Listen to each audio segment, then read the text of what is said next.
Gil, if for folks that are trying to get on audio, am I correct by going to communicate? Yes.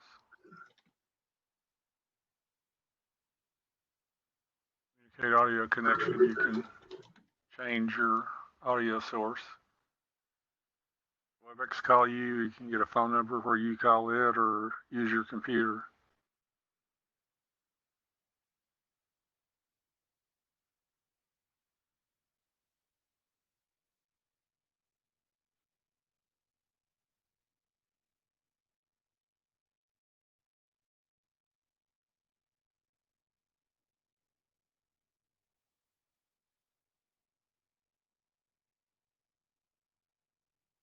Okay.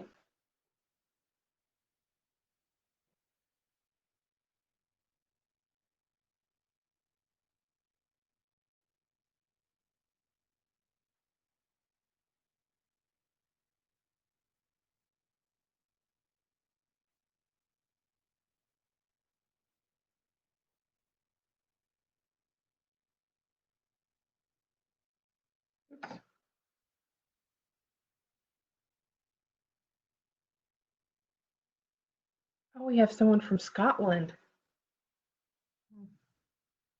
Christy, if you are ready, we'll go ahead. Folks are still coming on, but it's starting to slow down. So. Perfect. Well, good morning and welcome, everyone. Thank you all for being with us today. I'm Christy Paling, the Upper Cumberland Regional Coordinator with the Tennessee Commission on Children and Youth. For those of you who are new to TCCY, the regional coordinators typically host educational learning events in our regions. With the current restrictions in place, we explored new ways to offer educational events to members and friends. So we are pleased to offer this virtual training today. With over 900 people expected on the WebEx today, you will be muted so we do not experience any audio interference. Also, this training will be recorded. Jill Stott, our Northeast Regional Coordinator, will be monitoring the chat box. Please type in any questions you may have in the chat box, not the Q&A box, and please direct all questions to the host. Jill will be reading those questions out loud during the question and answer session portion of the training for those that may be joining us by phone. We do our best to get to as many questions answered as time allows. Certificates of participation and the NASW CEU certificates will be emailed out to you next week. Time and attendance will be monitored for CEU certificates as requirements dictate full participation. A special note to all those calling into the training today. If you need a participant or a CEU certificate, please email Jill Stott at jill.stott@tn.gov or me, Christy Paling, that's christy.paling@tn.gov with your name and phone number used to call in so that we can capture participation. At this time, I would like to introduce Richard Kennedy, our Executive Director, to share a few words. Richard. Thank you so much, Christy. As Christy said, my name is Richard Kennedy, and I have the great privilege to serve as Director of the Tennessee Commission on Children and Youth. The Commission on Children and Youth serves as the broad-based, multi-issue children's advocacy organization in the state of Tennessee, and we're very fortunate to serve in that role. The mission of the Commission is that the Commission on Children and Youth advocates to improve the quality of life for children and families and provides leadership and support for child advocates. The mission is really in support of our vision that children in Tennessee are safe, healthy, educated, nurtured and supported, and engaged in activities that provide them opportunities to achieve their fullest potential. As many of you know, our work is very wide-ranging. We have the Young Child Wellness Council, which focuses on those birth to 3 or 4-year-old Tennesseans, ranging all the way to a Youth Transitions Advisory Council, working to improve outcomes for our young folks who are aging out of foster care or the juvenile justice system, with everything in between, from work focusing on children's mental health to supportive services for education settings to juvenile justice. So many of you are familiar, obviously, with our 9 regional councils on children and youth and our 9 regional coordinators. The work of the regional coordinators are just incredible in each of the regions of the state, and they really work to bring together child advocates or interested citizens to look at improving outcomes for children and youth in those geographic areas of the state, as well as looking at gaps or needs and really helping to develop a plan to address those. During these unusual times, I'm extremely proud of the 9 regional coordinators who are gifted at hosting opportunities, who've really come together to say, how can we maximize the reach of the information that we're receiving, and how can we spread that information not only across the state, but make it available to our friends and partners in other states and other countries. I am very mindful during these times of a Mr. Rogers quote that I'm sure that many of you have seen. As you all know, Fred Rogers was the host of Mr. Rogers' Neighborhood, a public television show. And so he said, when I was a boy and I would see scary things in the news, my mother would say to me, look for the helpers. You will always find people who are helping. So I want to take an opportunity to thank all of you personally that are on the call for all of the extra work and all of the attention that you're continuing to focus on the children, youth, and families in your communities, whether that's serving as a therapist and embracing telehealth or just telephone check-ins with the young folks that you're serving, whether it's a juvenile court staff who are continuing to think about how you can best serve the young folks who come before you, whether it's an educator, whether you're just calling your students or doing drive-by kind of waving, or all of the extra work that your food service staff have done to make sure that children and families have access to food during these times. I just want to thank you for that, even more given the fact that many of you are trying to balance your own families, people that you love, while taking care of others. So I am a person who will continue to look for silver linings during this pandemic, and really just wanted to let you know that one of my silver linings is being able to see you all help and serve so many folks in your communities across the state and the country. Thank you. It's my pleasure to be able to introduce our speaker this morning. One of the aspects of the Commission on Children and Youth is that we are governed by a 21-member board of commission members who are each appointed by the governor of Tennessee and who can serve up to 3 3-year terms. And so I first had the opportunity to really come to know our speaker when he served on the commission for many years. So joining us today is Dr. Tim Perry with Frontier Health, one of my favorite people in the state of Tennessee, and a man that I greatly admire and respect, and a person who definitely has a gift for taking what can be complicated information and really distilling it and presenting it in a way that even I can understand. So it's my pleasure to introduce Dr. Tim Perry, who's going to be with us this morning to talk about the psychological effects of social distancing and quarantine on children. Dr. Perry, thank you. Thank you very much. It is a pleasure to be with you. First off, I want to begin by thanking the Commission for hosting this event. It is a wonderful opportunity and a way to present information that is challenging sometimes in the times we're in. And I also want to thank everyone who is signed on. Appreciate your interest in this information and hope that we can share information that will be beneficial. Let me begin by kind of prefacing what we're going to be talking about. We have all been through or going through something I think that none of us have been through in our lifetime before. The kinds of things that we've heard that have become commonplace terminology we hardly ever heard or may never have heard before on the streets of America, like shelter in place or safety at home or massive quarantine, seeing an entire country shut down, states shutting down, schools closing, massive quarantines, the kinds of things that we may have read about or heard about, but actually to have experienced this may be for most of us the first time we've ever experienced anything quite like this. And we're not through it yet. This virus hasn't gone away. It is still here. It is still infecting people. It is still creating many sick individuals and creating this continued restrictions. Even though many restrictions have been loosened or laxed, states are opening back up, the country's opening back up. The pandemic, the virus isn't over. So the long-term effects of how this is going to affect us as a society and how it's affecting our mental health, I think is still yet unknown. It may be months, years post-pandemic before we fully understand all of the impact that this is having on us as a society and the mental health of all of us. Well, this morning I want to focus on some generalities about the pandemic effect and how it's having some effect on the mental health of a vast number of people, and then narrow that down into one population group, which would be our children, and to look at two primary aspects of this pandemic and how that's affecting or may affect our kids, and that is social distancing and quarantine.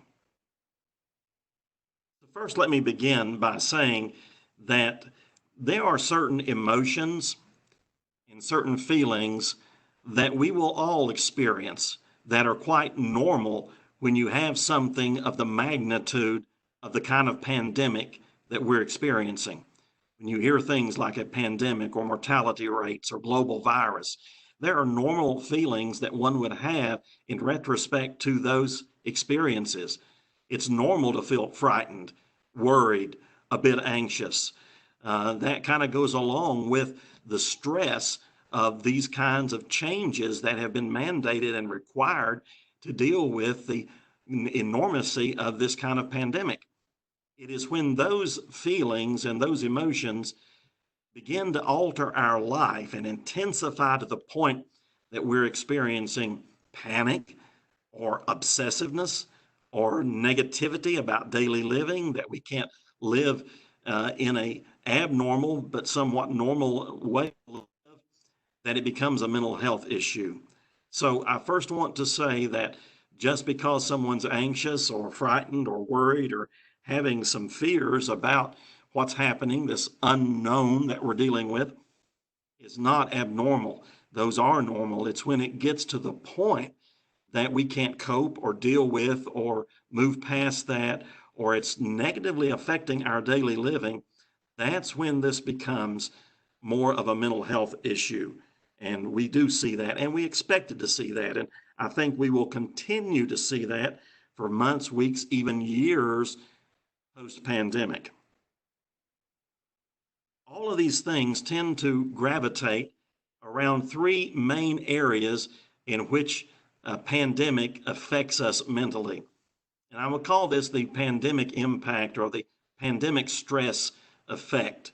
The first is in heightened anxiety. As I mentioned, it's normal to feel some anxiety about these unknowns that we're going through and what all's happening that we've never experienced before. But if those anxieties build to a level to where it paralyzes us or becomes so overwhelming that it's beyond our coping mechanisms or ability to cope with, then we may be dealing with some mental health issues, especially if someone entered the pandemic already having some anxiety issues or disorders. Those individuals are going to be more vulnerable and more likely to have a heightened level of anxiety that becomes dysfunctional. All of the anxieties tend to gravitate around fears. And fear, to one degree, is normal, and fear is even anticipated. It's when that fear reaches a level that it becomes paralyzing, decompensating, becomes to a point where people cannot function in any form of normalcy. Then it becomes something serious and moving toward a mental illness. People have fear about catching this virus, fear about a family member catching it, fear about the economy, what's going to happen. Is it going to crash the stock market? Are they going to lose their savings? Am I going to lose my job? Businesses are closing, shutting down. People are getting laid off and furloughed, and am I going to have a job when this pandemic is over? And then the fear of being quarantined, that fear of being locked at home, isolated from others. So this fear factor will web through all of this. For children, the fear often stems from not understanding or the incapacity to understand what's going on and the anxiety they're experiencing from their environment. Children don't often understand words like pandemic or even the word virus, and they only know what that means in retrospect to the interactions they observe by their guardians and caretakers and adults in their life to see how word or this event really is. So when they see adults reacting with fear and anxiety and concern, all the child may know is whatever this pandemic virus is, it's something really bad. To them, they may visualize it as a monster or some other creature that's out to get them or their family. Kids tend to characterize images of things that fit into their world of subjects they do not understand. So they will animate these words into something that they can visualize. And oftentimes when it's something really scary, that becomes the monster-looking creature.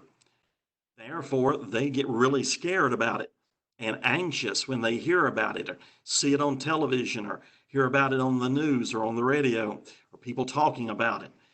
They also are very emulating of the experience of the anxiety in their environment. When they see mom, dad, or older siblings or adults in their environment getting very fearful and very anxious and frightened about the pandemic that's going on, they absorb that, and that tells them this is something I too should be fearful of and anxious over about.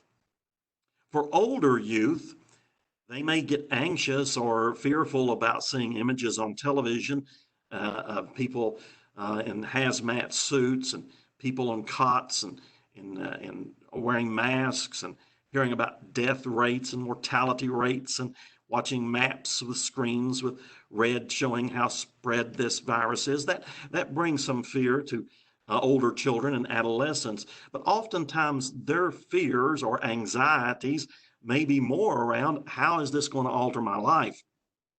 What's it going to do to my routine? What's going to happen if the schools close down? What's going to happen if I'm not able to go to the things I had planned on going to, like the prom or graduation or a dance or doing those social events that I had intended to do? What about curfews and social restrictions, those kinds of changes? So their anxiety may build over more about how it's going to alter their lifestyle and their way of life. Social isolation is the second way in which a pandemic impacts us, and we'll get more into detail about that a little bit more as we talk about this impact on children. But with a viral pandemic such as this one, social isolation is absolutely necessary to help reduce the spread of the virus.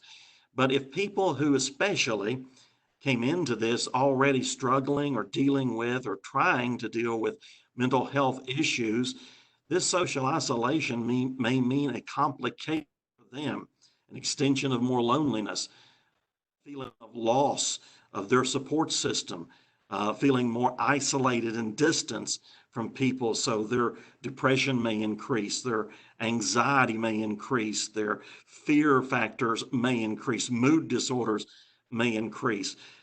They may start fixating on that most horrific stories about people who do get the disease and that worst case scenario and thinking of getting it themselves and what will that happen to me if I do?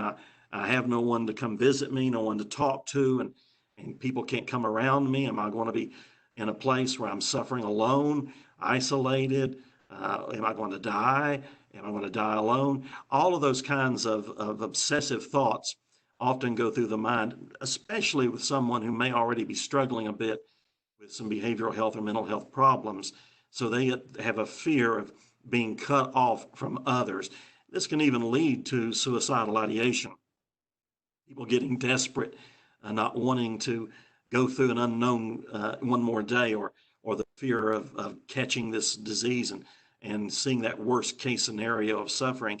They don't want to go through that or be on a respirator. So it gravitates and fuels their feelings of wanting to end their life. And we see suicide rates sometimes increase during pandemic periods. And then a third way that a pandemic impacts us all is through trauma. Anyone, all of us, I think, seeing people in hazmat suits, hearing about mortality rates, seeing people with masks, watching the rates of infected individuals going up and up and up. And all of this is very anxiety provoking, and it's very traumatizing. We saw in the SARS outbreak in 2003, where 30% of the people who had to be isolated, that's quarantined, due to the virus, reported symptoms of traumatic stress and even post-traumatic stress disorder. So trauma, I think, is a natural, yet can be a very significant mental health impact of being in a pandemic such as we're in. So it is traumatizing, and trauma is something I think we can expect.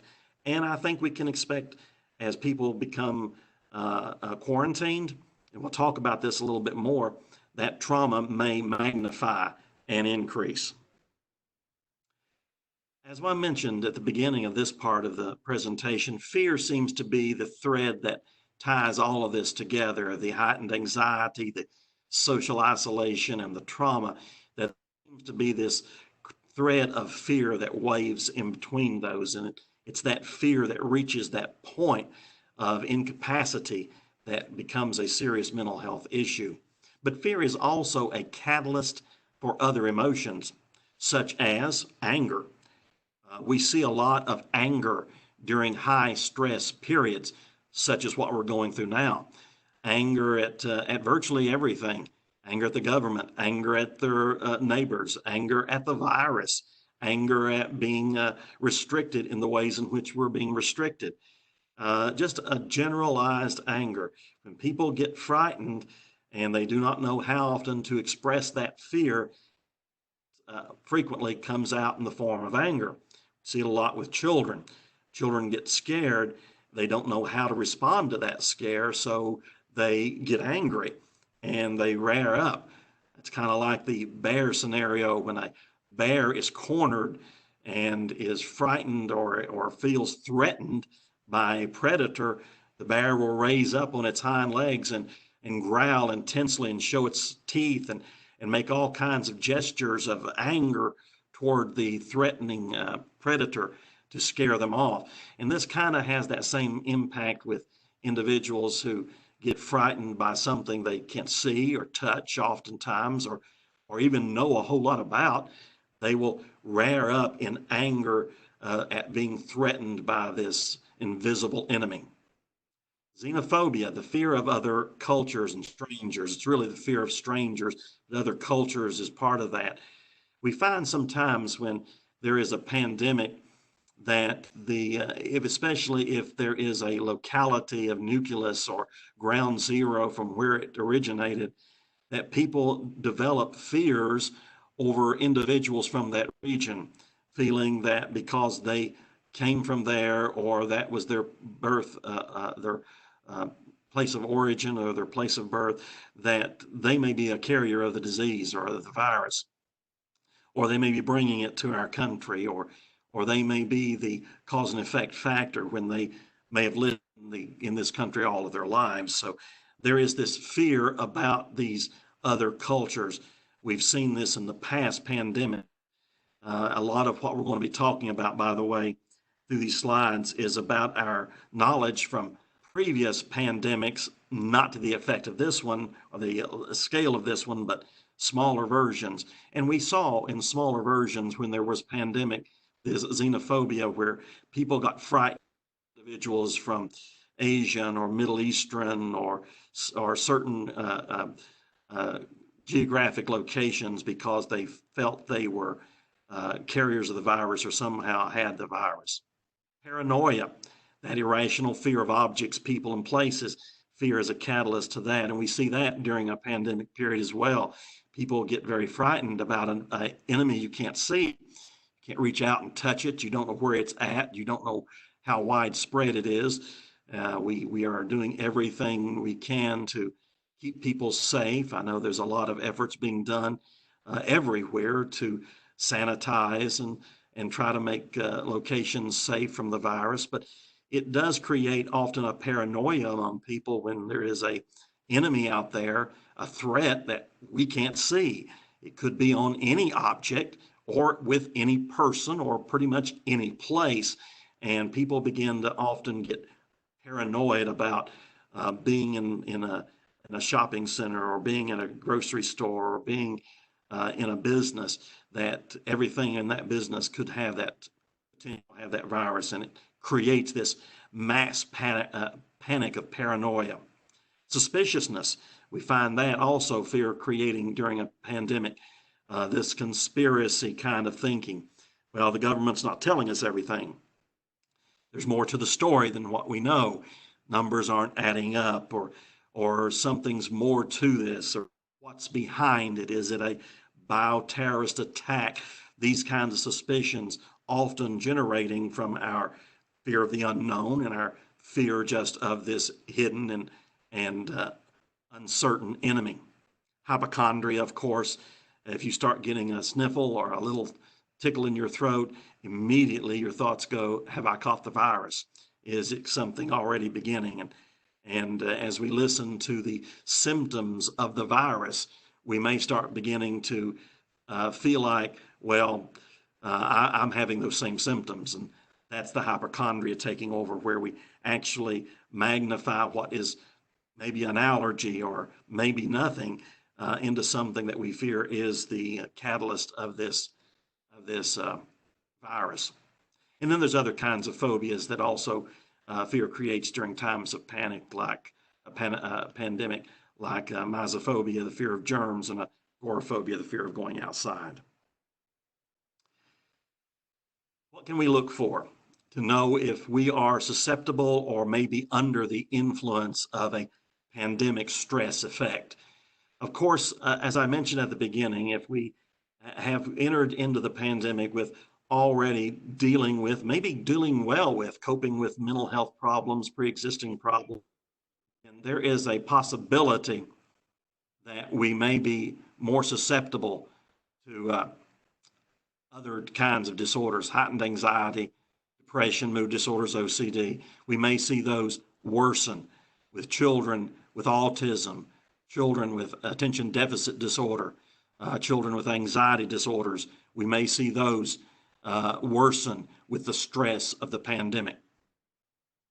If you find yourself becoming so worried or anxious about the pandemic to the point that it's affecting your daily ability to function, you can't, if your job is still available and you still have work opportunity, you can't go or concentrate very well, feel like you're not making very good decisions, again, becoming more irritable or angry. If you find yourself feeling the need to hoard things like food or cleaning supplies, protective wear, that you feel like you need to buy in excess to have these things on hand and start stockpiling, almost a survival mode mentality for this kind of pandemic.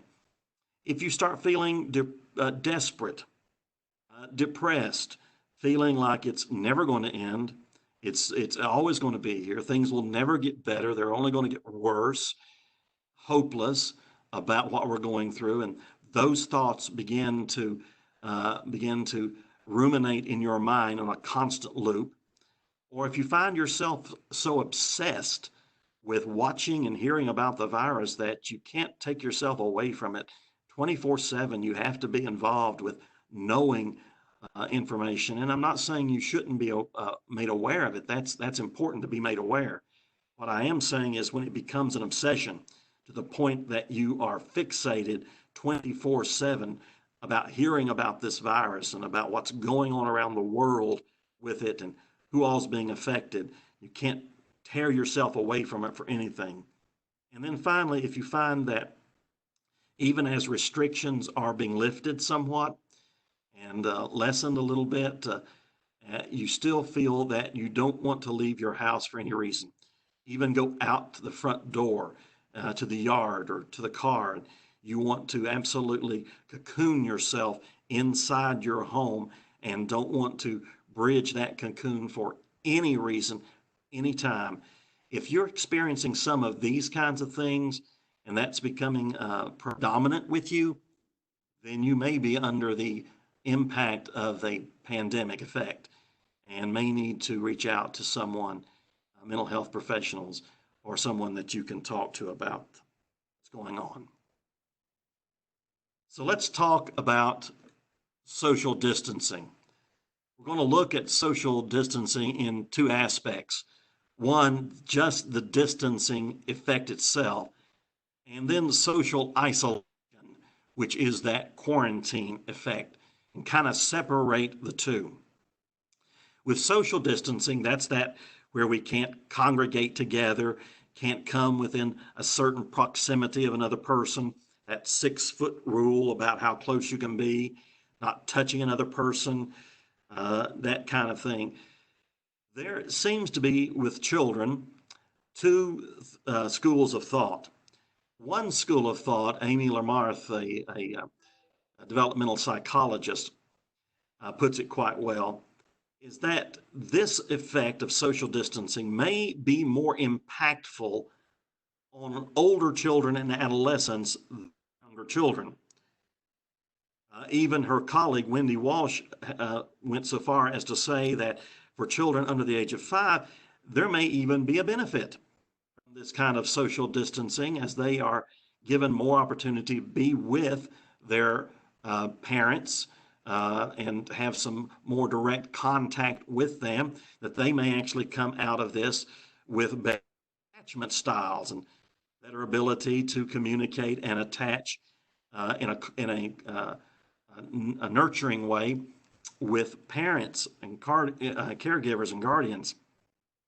So there is that school that believes mostly around the socialization impact of children around social distancing, that because of that part of this, that the impact will be more with later childhood and adolescence and less with much younger children.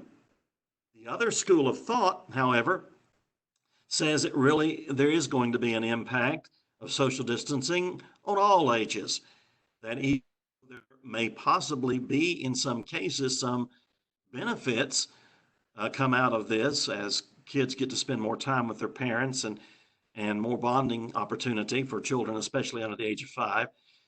There is still going to be some effects of this social distance restrictions. Amanda Groomer says that it may be feeling more confused and disoriented, not really understanding what's happening, fear of, if they understand about their parents' job, that mom or dad may be losing a job, or there's going to be people getting sick in my family, maybe some already getting sick, missing being with their friends, struggling with a lack of active play opportunities. So this school of thought says, yes, there may be some side benefit, but the social distancing has an effect on all ages, maybe more of an effect under the social venue of it for adolescents and older children, but there's still going to be an effect, a potential effect, even for smaller children. So for small kids, young children, now we're talking grade school age, younger, by these social restrictions where you can't come within such a distance of another person, you can't touch other people, you can't congregate with other kids or in the classroom or with adults for that matter, small children may feel the following. One, they may feel rejection. One of the ways children learn to express affection, their way their affection is expressed toward them, is touch, by being able to reach out and touch someone, by being held, by holding, by hugging. But in this restriction environment, that may not be allowable. They may still be able to do that with mom and dad, but grandpa and grandma, maybe siblings that aren't in the home, maybe other children, others in their family, that they will not, that normally they would be able to reach out and touch. So as a result, and being told you can't go near them or you can't come within so close to them, or you have to be separated by some kind of a barrier, whether that's a glass window or a screen of some sort, a child may feel that is a message of rejection. They don't want me anymore. They don't want to touch me. They don't want to express affection toward me. They may feel punished. What have I done wrong so that I can't go to grandma and grandpa's now? What have I done that I can't go in and see them? I can't touch them or hug them. Something I have done. And children often, especially small ones, the world in their mind is evolving around their actions. So if my world changes, it must have been something I did, something I created, or some result of something I was doing that has brought about these restrictions. So immediately they go to what am I being punished for? What have I done wrong? They may feel that there is something wrong with them. Am I bad? Am I sick? Am I something with me that's going to hurt somebody? So what's wrong with me? And that can create a even greater level of fear if they're afraid they're sick and don't know it, or they're afraid they have this virus, this monster, and it's with them, and that's why they can't be around people. So they may feel that there's something wrong with them. Or they may feel, on the reverse of that, there's something wrong with those other people, something bad about them. Maybe they have the disease, or maybe there's something that they're doing bad that would hurt me. So what's wrong with them? And that creates that suspicion and that almost paranoia for a child about others that they're not allowed to touch or be in close proximity to. Something's wrong with them. Something's bad about them. And then finally, it may lead to a fear in children of being in close proximity to others at any time, even as the restrictions are being, as they are being lifted. As we go forward, they may develop that fear of, I don't want to be in a place where there's lots of other people. I don't want to be in the playground when there's lots of other kids or play with other kids, because these restrictions were there for a reason and now they're not. So they may continue with a fear about the proximity of others, even after we have been given the freedom to be able to socialize and be closer to individuals again. So these are some of the things we may see with smaller children. They may exhibit, as a result of these experiences, of course, the first one, anger. Again, that fear, especially with children, of something threatening them, often creates a response of anger. They may tantrum, feeling like there's something wrong and nobody's letting me know or fixing it so that I don't have to be away from my friends or away from my grandma, grandpa, or people that I love and be around. So they may get angry and you see more tantruming. We may see more regressive kinds of behaviors for small children, seeking out comforting toys that they used to play with. Again, going back to that fear factor, children often found comfort in holding a stuffed animal or a toy that made them feel secure and safe and comforted. And during a time of high stress and scare, they may resort to seeking out those toys and they want them with them all the time. More clinging and crying behavior. Again, more of that aggressive behavior. Don't want mommy and daddy out of my sight because they may go out and get it and can't come back, or they may get sick. So clinging to a parent or even a sibling and then crying more excessively, again, an expression of fear.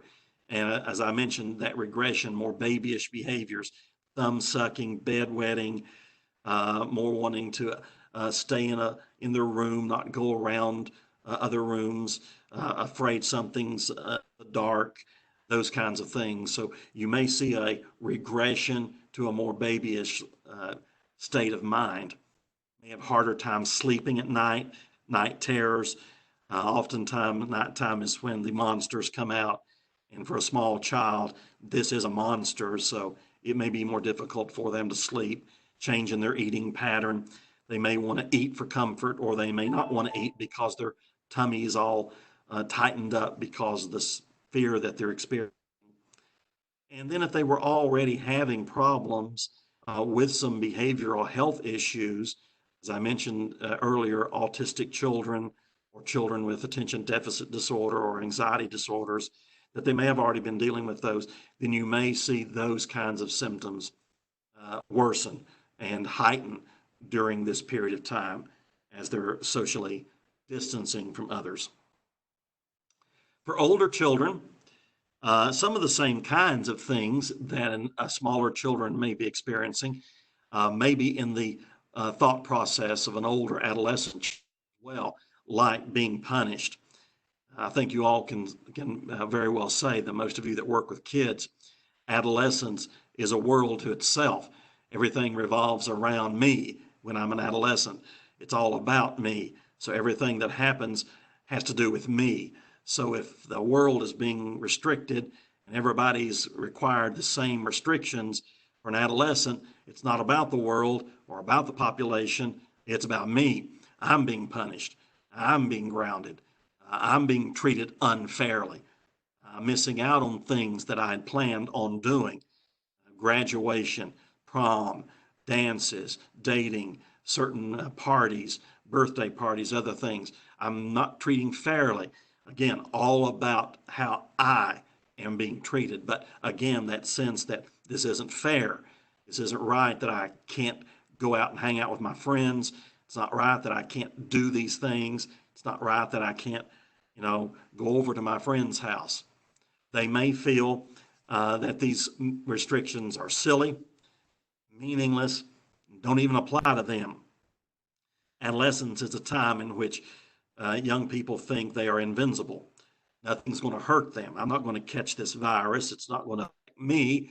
So these restrictions, like 6 feet from someone else, or can't touch them, or can't be more than groups of 10 at one time, that's silly. That's meaningless. Don't apply to me. I'm not sick. I'm not going to catch it, et cetera, et cetera, et cetera. So they may debate the necessity of the restrictions by feeling that they're meaningless, silly, and don't apply. And then there are going to be those who genuinely are frightened.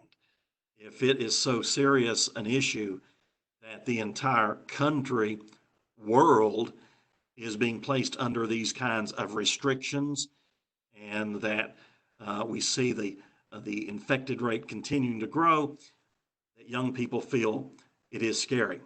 My friends may get it and I won't even know about them getting it. Others may have it. And how long is this thing going to last? Those kinds of fears may be mindful in the mind of an adolescent. And they may be fearful about catching the virus as well. They may experience and express these feelings they're going through in some of the same ways that a smaller child would, top of that list being anger. Anger seems to be a characteristic of adolescence in and of itself. They get angry at things and rules and restrictions and things that are being imposed upon them in general. Then when you have additional restrictions or something altering their norm or their schedule or their plans, then that anger is inhibited and exhiberated even more. So there may be a lot of anger of older children. You may find more defiance. This is coming at a time for an adolescent when there is already this struggle developmentally for independence. That's natural. They go through this independent engagement, finding out who I am. What are my values? What are my aspirations and goals and desires? And they're pulling more and more away from those of their nucleus family to develop their own individuality. And that can be a very difficult struggle and challenge for a young person. And it often comes with with acting out, risk-taking, threatening behaviors. And then add to that the stress of this pandemic with additional mandated requirements like social distancing. And it's going to magnify to some degree that level of defiance that was already present. So more defiant, risk-taking, challenging behaviors for older adolescents. Some will absorb themselves in the COVID-19 information, become obsessed with it. They want to be actively engaging. You know, adolescence is also a period of activity. They want to be actively doing something, engaging in something. And if they can't go outside, or they can't hang out with their friends, or they can't play sports or do the things that actually tapped into that exhilarated activity, then they may direct that toward the television screen or the social media screen, or somewhere that they can get more information and just actively absorb all the information they can about COVID-19 and this virus, and actually to the point of being obsessed with it. Again, taking the restrictions seriously, taking those risky behaviors, pushing the limits, going out when they shouldn't, getting in closer proximity with their friends than they should be, those kinds of things. And there will be, as kind of expected, an increase in social media and internet use. Social media is already one of the number one ways in which older children and adolescents socially interact with one another. That's actually gone to a heightened level of all time for us. And now that they may have virtually little ability to have close interaction, physical interaction with others through social distancing, social media may even increase more, and internet use may increase more. And I think that is to be expected. I'll address a little bit more about that when we get to quarantine, but I think that's to be expected and perhaps permissible to a level. I think there has to be some restrictions on it. I think there has to be a place where we actually say we need to unplug. We need time away from the screen time and take some time out from being in front of a computer or in front of a smartphone or in front of a laptop, and say, let's do something as a family, let's do something differently. But there will be, and I think to some degree expected and anticipated and perhaps allowable, a peak of some increase in social media and internet use. As was pointed out at the beginning of this, these two different schools of thought, one being that the social distancing will have a greater impact on older children and adolescents than it will on younger children. And again, I said at that point that was really revolving around the socialization aspect of it. And as part of that, then I think there is some truth to the fact that this absence of close proximity and restriction of congregate gatherings for older adolescents will perhaps have a greater impact on their socialization.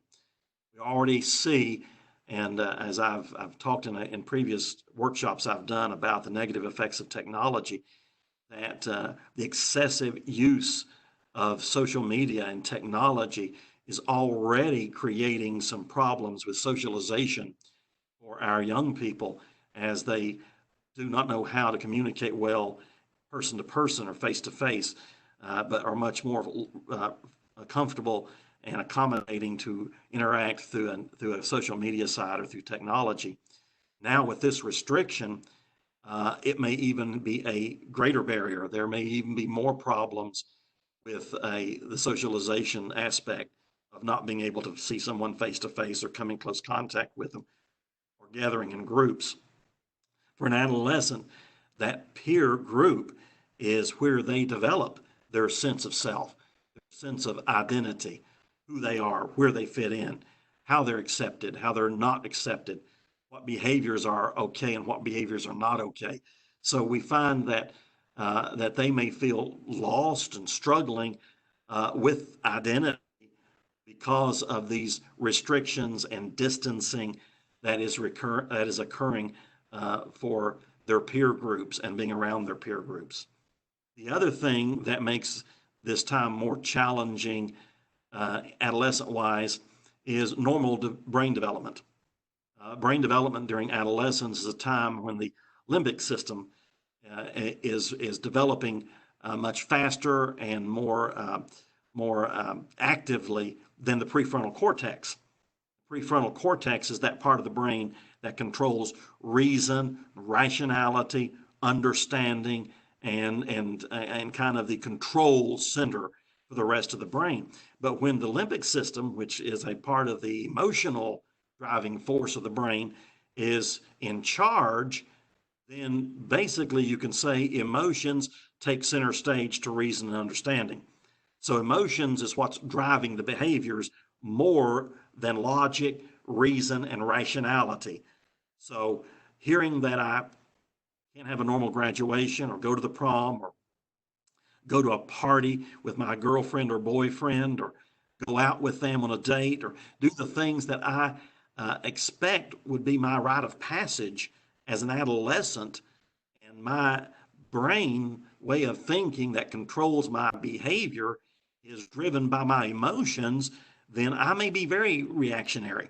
I may be very acting out on that without giving thought to why it's important that we have these restrictions or what is significant about restrictions and this viral pandemic that we're in. So keep in mind as we deal with adolescents that that's going to be a more challenging part of that age range when it comes to the kinds of restrictions that come along with social distancing and not being able to be in close proximity for a great number of people. Just saying to an adolescent, it's all for your own good, it's just to keep you safe. Well, I don't think your response from an adolescent would be, great, thanks for caring for me and thinking about me, no problem. I think it's going to be more of, I don't have this virus, this is overreacting, this isn't necessary, why should I have to submit to this when it's really my age is not the age group that's most at risk, et cetera, et cetera, et cetera. So what can we do? What are some of the things that we need to do? Of course, the beginning of this is to talk. Discuss with your child what this pandemic is and why social distancing is important. Now, Hoffman says that for adolescents, it would be good if that discussion were having some facts, not theories about the virus, but some facts, to open it up to the adolescent in a way that gives them a sense of autonomy. Help them discern some facts. Here are some facts. Here are some reasons why the government, the states, the health departments have said that we need this kind of social distancing. Now, what do you think, based on what you know about this virus, what we can say that are the facts that needs to happen to keep people safe? Not only you, but that the virus could come from you to someone else, even if you have no symptoms of it whatsoever, but you could have it somewhere on you and could carry it to another person.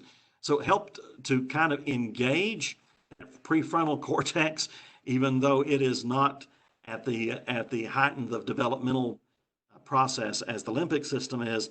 It's still to try to reach out and touch that and engage that part of the brain for an adolescent in your discussion with them. For smaller children, discuss it with them in an age-appropriate manner. And what I generally advise parents for school-age children, elementary school-age children and younger, is to ask them what they know. Start with what they know about this. Have they heard about it? And for the most part, many have. What have you heard? And what is it? What do you think about it? So kind of beginning with where their thoughts are about this, and then kind of go from there as far as leading the discussion. And there's some great resources out there. We'll have some resources at the end of this presentation that are some, and there's hundreds out there. CDC has some, World Health Organization, local health departments, National Child Stress Network has some good ways to talk to your child at various age ranges about a pandemic and a virus, and in that, why is social distancing important? In this discussion about social distancing, especially for smaller children, you may need to demonstrate for them. here's how far 6 feet is. Here's what it means to not be around other people within such proximity or such a distance or closeness to someone else. So you may actually have to role play some with them, have some role plays. With older children and adolescents, it may not be the role play, but have some discussions about some alternatives. How can we have some social interactions, but not break that social distancing restriction or request, and be able to actually have some communication, even some face-to-face communication with other people, and not congregate or break that rule. And how can we do that? So have some plans, get some discussions, and talk about some alternatives. Know the facts as you enter into the discussion with a child of any age. Be sure that you understand some of the data and that you understand it and can present it in a way that is not for yourself as a caregiver or as an adult anxiety provoking. I mean, when we get to talking about this virus and its spread and its growth and the mortality rates, et cetera, we can get very caught up in that and talk about it in a very anxious manner. And of course, when we're trying to discuss this with a child, we want to be as calm and as thought-provoking as we can without scaring or traumatizing or creating more anxiety through the way we present this discussion. Develop a safety plan. Talk about a safety plan. What can we do to help our family? What do we need to do? Like washing hands, and social distancing, and wearing a mask, and why that's important. But engage the child, regardless of their age, at helping in the development of that plan for the whole family. Here's the plan for us to be safe. We're going to clean the house. We're going to do it so often. We're going to wash our hands. Whatever that plan is that you can develop. But be sure that the child is part of the development of that plan so that they feel a personal input and responsibility in the development of the plan. And of course, for the smallest children, always, always reassure them of their safety. Remind them that it's not something wrong with them, that it's not punishment, it's not something necessarily wrong with someone else, that as you explain this to them, that it's ways to keep people safe, that there is a lot of people at work in the medical community and the science community and in the first responder community that are doing a whole lot of work day and night, all the time, to make sure that they're going to be safe, they're going to be protected, and the family is going to be safe and protected. So constant reassurance of that safety, and it's not their fault or their responsibility that these restrictions are happening. Very important for smaller children. Okay, let's talk about the ultimate in social distancing, which is social isolation, quarantine. In March of 24th of this year, there were 690,000 individuals in quarantine in the People's Republic of China. Italy reported 16 million in quarantine. According to the World Health Organization, and this is as of mid-April, so very recent, as much recent as we have, they estimated that 1/3 of the world's population is under some sort of lockdown, some sort of isolation. It may not be to the level of mass quarantine or individual quarantine, but are some kind of shelter in place, lockdown situation. So you can just take that figure and magnify how large a population of people are under this kind of social distancing isolation. Quarantine itself can come in various manners. It can come by self-imposed. I feel like I have been in close proximity with someone with the virus. I may choose to self-quarantine. I may ask that of my family if I have been exposed to that, or we have been exposed to that. It may be medically directed. The health department may indicate it, a medical facility or physician may indicate that you need to be in quarantine, or it may be a legal mandate. If you've been around someone with the virus, or if you have symptoms of this virus, or if you've been identified as having the virus, then you may be in a state of legally mandated quarantine. It can be a state or place. It can really vary in its magnitude and its length. It can be for a short period of time, 48 to 72 hours, or 2 to 3 weeks, or 2 to 3 months even. And in this definition of quarantine, whether it's a state, period, or place, or regardless of how long it is, the word here is isolation. Whereas with social distancing, you could still have some proximity to others face to face, just not in a congregate manner or within a certain distance of another individual. But in quarantine, you are isolated from that other individual. You can't have that personal face-to-face interaction. Now, you may be able to do that through certain screens or shelters or certain kinds of barriers that would prevent you from being able to have contact with another person and see them through that. But as far as one-to-one, face-to-face individual contact, even at a distance, isolation with quarantine, that's not in place. So this is socially isolation. Social isolation has different effects on different people. We've seen this through other pandemics where quarantine was necessary.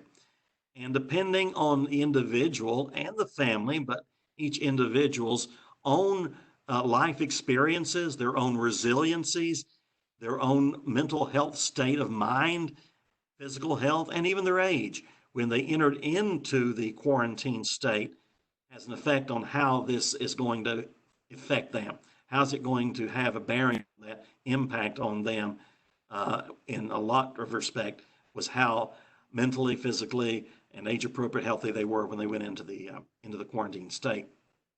In a recent report in Psychology Today, it said that the impact shows that for most people, the most common observable effects of a quarantine was confusion.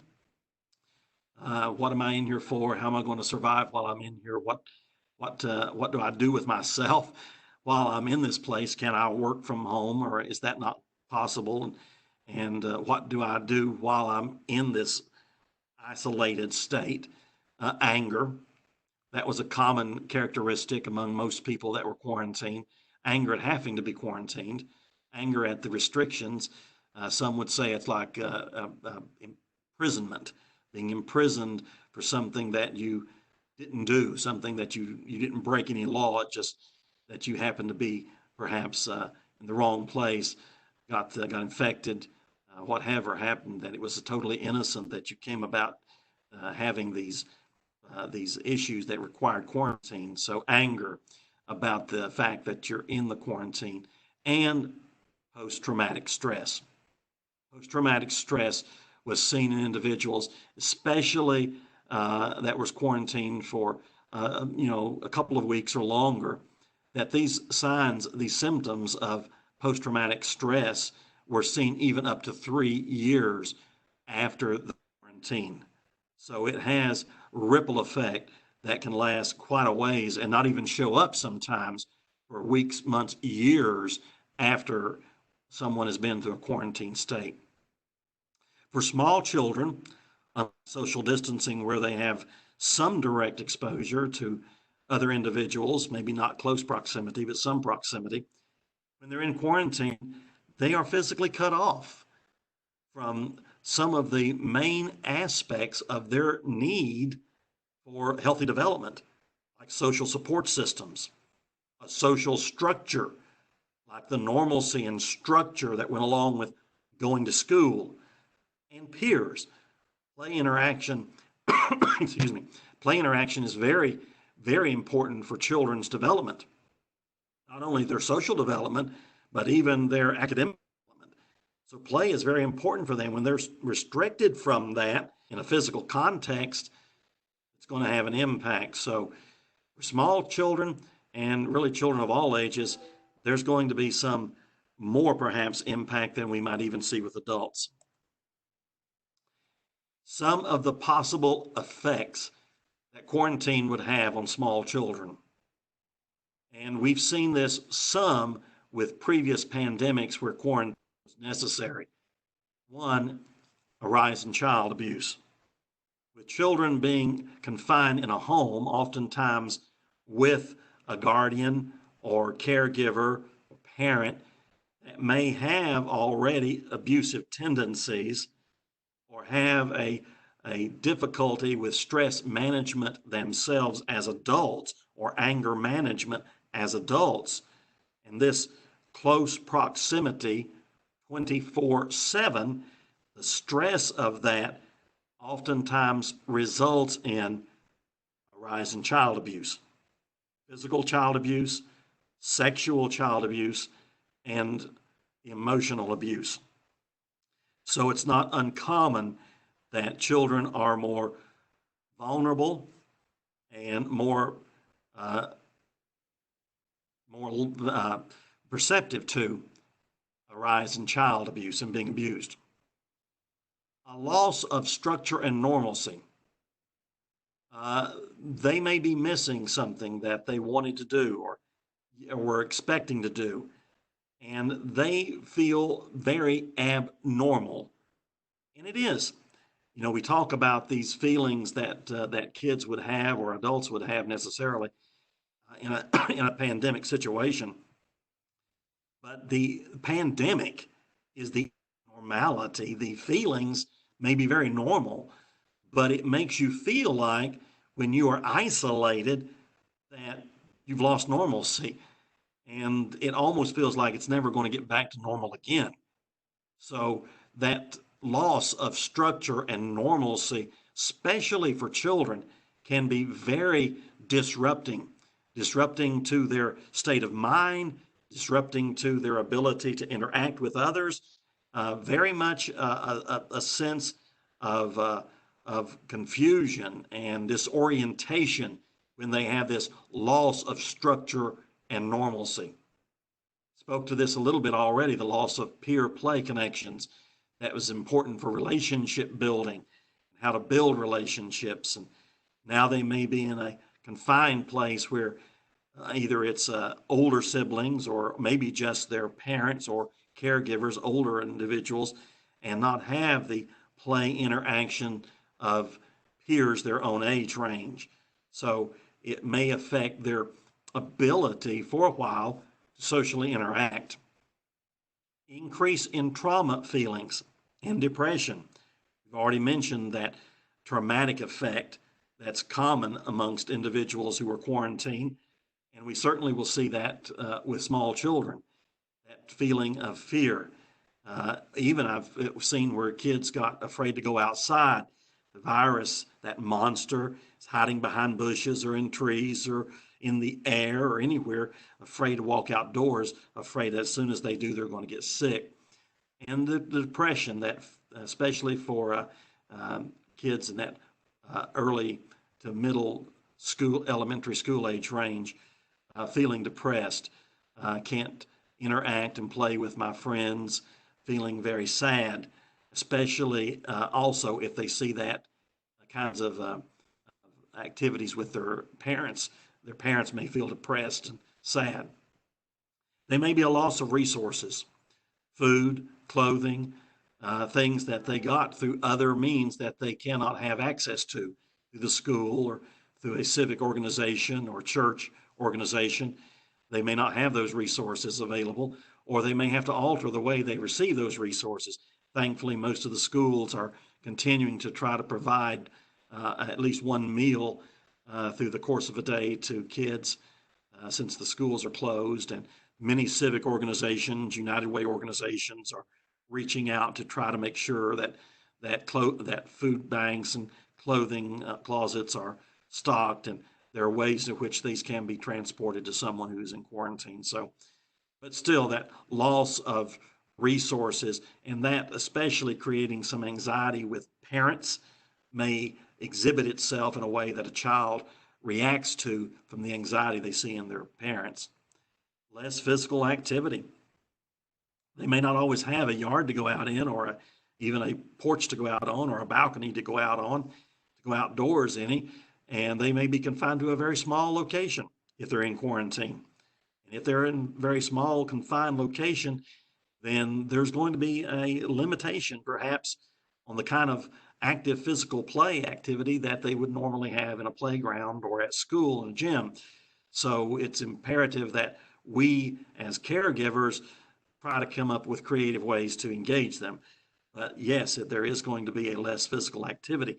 Anytime there is a diminishment in physical activity, it not only affects you physiologically, it affects you cognitively and affects brain development. So activity, physical activity is very important. It helps us deal with and cope with things like anxiety, depression, mood disorders, and so forth. So we may see less physical activity during a quarantine state. And then, of course, being in a confined state such as this, high stress environment, highly anxious environment, not just from what's going on outside of the quarantine, but also what's going on in the mind and the emotions of the other people in that quarantine state, that quarantine location. Parents, siblings, and children, small children, often watch those interactions to see how they need to interact or feel or respond to the stress of being in a confined environment like quarantine. For older children and adolescents, feelings may be similar. Depression and trauma may increase. It's traumatic to be cut off from the rest of the world, and feeling isolated often creates a sense of independent isolation or individual isolation that can fuel depression, feeling very sad about the state of affairs. Being cut off from a social peer group and social support system, we've already talked about that some, how that may have an effect on their socialization skills and ability to interact with others, peer age, and develop a sense of identity, belonging, and so forth. Very important adolescent for them to have that sense, but this can hinder that or create a barrier to it. Change in school structure and loss of normalcy. Same with small children, also with older children and adolescents. They may hate school or tell you they do. They may dislike the aspects of it, but yet the structure and the organization and the normalcy of that school environment is an extremely important parameter for child development, including older children and adolescents. The social, not only the socialization part of it, but that structure. It gave them purpose, meaning, direction, and same with small children, sense of security. So even though kids may say they are, oh, so happy to be out of school, have this time off, not have to be going to the classroom, in reality, there is a part of their socialization and a part of their normal development that is being restricted. And that is going to create in them a sense, at least, especially over a lengthier period of time when it goes just more than days or a week or so, a sense of confusion and disorientation and lack of some kind of self-discipline around organization. Kids of this age may want to stay up all night, sleep all day. They may want to get off eating schedule. They may want to get off routines. And all of that becomes very disorienting and can have a negative effect, both physiologically and psychologically. Same with smaller children about the resources. Maybe a loss of external non-family adult supports. Although adolescents really evolve their sense of identity around their peer group and that socialization of their peers, they do have a major impact on other external to the family adults that have an influence on their life. They're developing their independence, breaking free from that nucleus family structure to develop their own family structure, their own individual independent structure, the influences that become more predominant for them at that point are those other key adult figures in their life, like coaches, teachers, school counselors, other adults, even grandparents, aunts and uncles. So these people may become more significant on influencing the way that they think and see themselves than that nucleus family of mom and dad or immediate caretaker.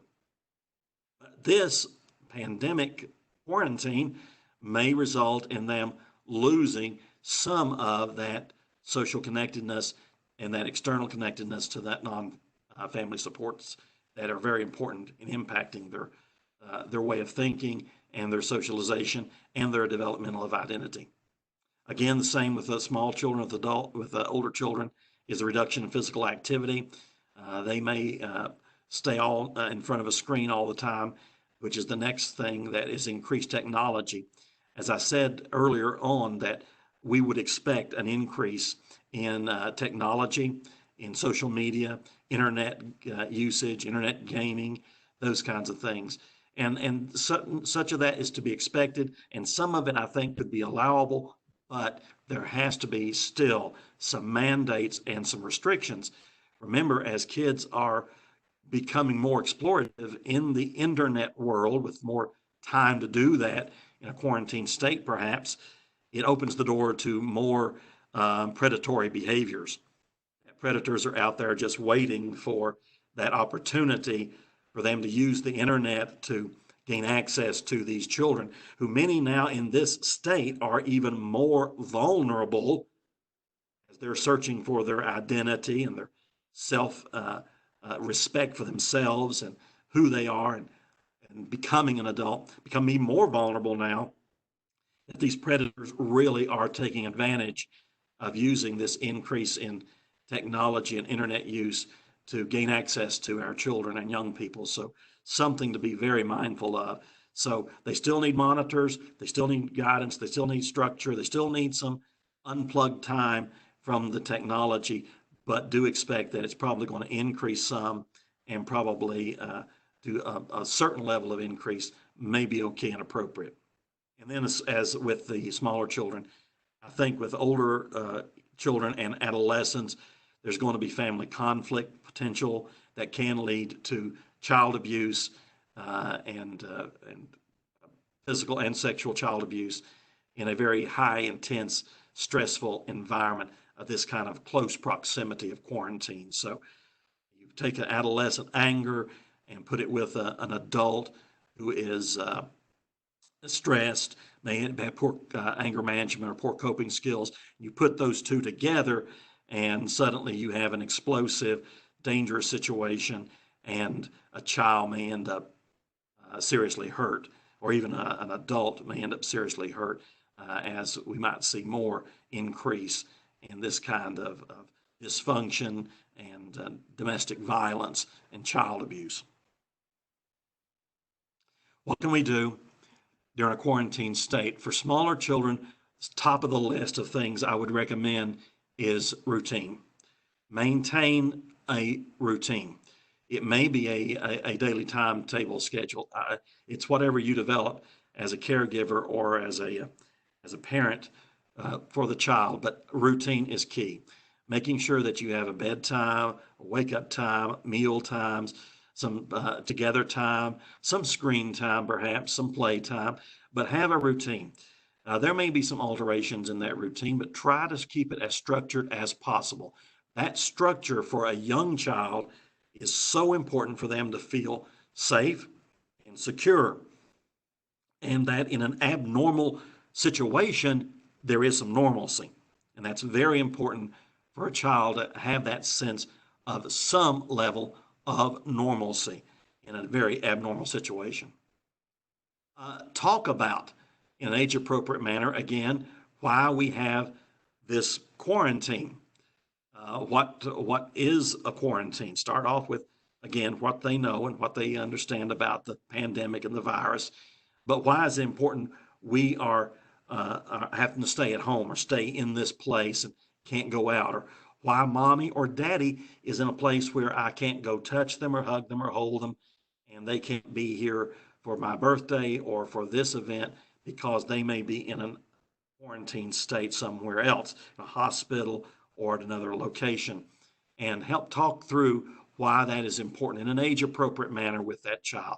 Not that they're disloved, not that there's something wrong with them, not that there is something they've done bad, but why it's necessary to have these kinds of restrictions, not only for their safety, but for the safety of mom and dad and grandpa and grandma and so forth.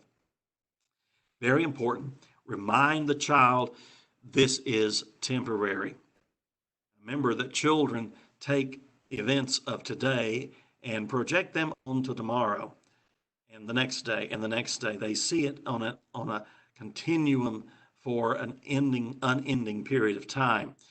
So it's important that you structure that child's thinking to know that this will not be permanent. It's going to only be for a little while. It's only going to be for maybe these number of days, maybe a little longer, maybe a little less, but it's going to come to an end. It's going to be over soon, and we won't be confined here all the time.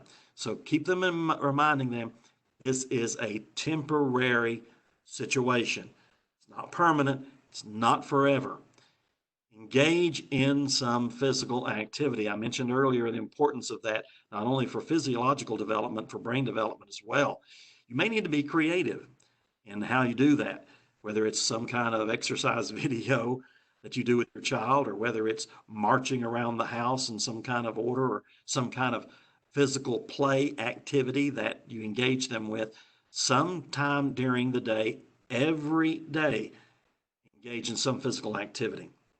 And again, be creative. And there are a lot of resources that can help you with that as well, these different sites. Develop ideas for projects. By that, I mean something you individually as a caregiver or parent or an individual working with children can do with the child that you can do together. Even sometimes if you're not in direct face-to-face interaction, you may be able to do that through screen time or through some social media time.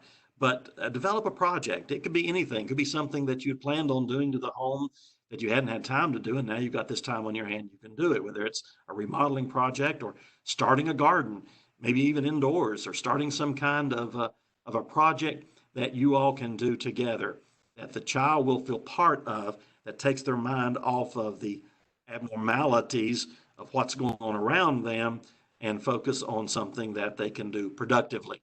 It gives them a sense of success, that they can actually feel good about something's actually happening. These seeds are growing, this paint in the walls changing. I'm actually able to do something in my room that I was wanting to do and couldn't do before. Set a good example of coping skills in front of kids. If you're having trouble coping as an adult, then reach out yourself to someone to give you some guidance on some coping skills for yourself that helps you deal with your own stress, anxiety, and depression, so that you can, in front of the children, set an example. When there's something happens, you can share with them it's scary. Share with them you're scared and worried, but we're going to get through this. We're all in it together, and mommy and daddy's going to take care of you. You're going to be okay. So it's important that you set that calm coping mechanism reminder. Do some deep breathing exercises when you get anxious with a child. Do some physical activities, exercise activities if you feel anxious with the child. Some things that cope when you feel like you're getting really scared, or things are really worrying you, or you want to go out and you can't go outside. Read. One of the ways in which children really connect to other adults is through reading, hearing a story, hearing about something that's happening that's not about sickness, pandemics, death, dying, a fun, encouraging story.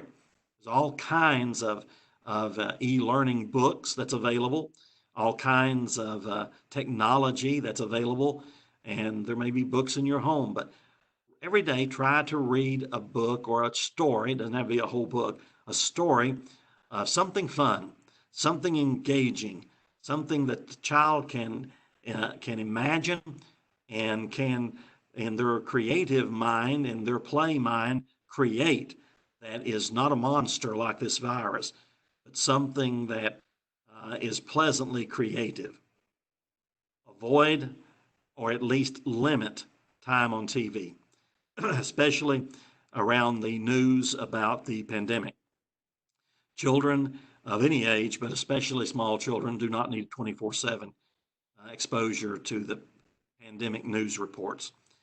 They need that limited. It's okay to have some knowledge. It's okay to have some time in front of the TV, but try to avoid a lot of news coverage or pandemic coverage and constantly hearing the word COVID-19, pandemic, coronavirus, those kinds of terms. Try to not use that any more than you have to, but try to make that a minimal kind of verbiage. Eat nutritious meals. Nutrition is important for your body to maintain its ability to cope with mental health issues. So eat nutritious meals. And if your child does have schoolwork, a lot of times those have been assigned by schools, sent home for them to do. Help them complete it. Try to set some structured time around doing that homework and help them complete that work. Now, if the school didn't send anything or they don't have anything, you may want to create something of a learning project or something learning that you can work on with the child that could be educational. You may not even realize it's educational, but it could be, and you can actually work with them around some project or some exploration about something that's actually educational. I would avoid that around pandemics or viruses, medical conditions, those kinds of things, but something else perhaps of a learning nature. For older children and adolescents, explore alternatives with them when they've missed celebrations and events. These events that these kids have oftentimes planned for years, like prom and graduation and a school dance or just starting a dating relationship. They are very important in a child's adolescence socialization and rite of passage movement toward out of childhood to adulthood. And so having those things altered, postponed, or eliminated is going to be very disruptive and very disappointing. So as you are empathetic, which is the next one, listening to their frustrations and disappointments, try to think of alternatives. Is there a way to do this virtually? Is there a way that we can have a celebration that may not be to the level of what we would have had if we had not had a pandemic or not be in quarantine? Are there things that we can do that we may be able to postpone, that we now, while we're in this quarantine state, can do some planning about and some scheduling around and get ready for? Think of some things that can be alternatives to missing these key events.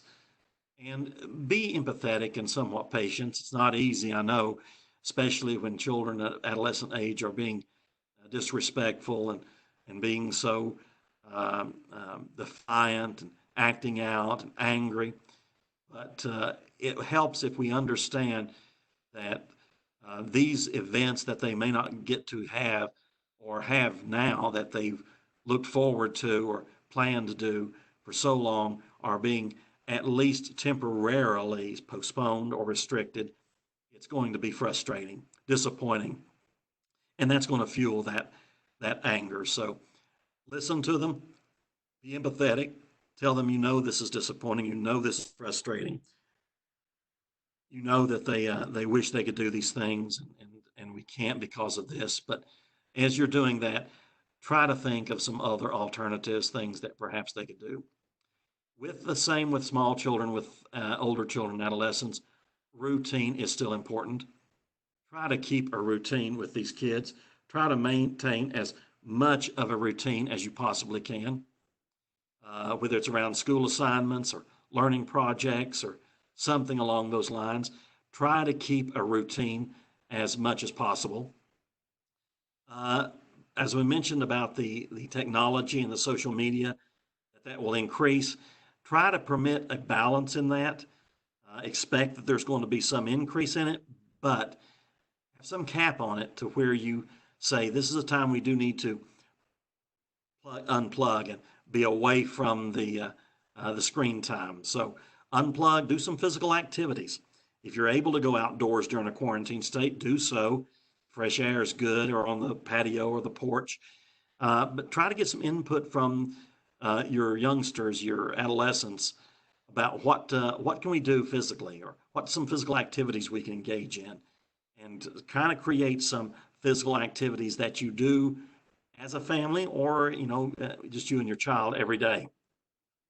Be mindful and watchful, especially for adolescents, of signs of depression. Are they sleeping all day? Are they being even more socially isolated, won't leave the room?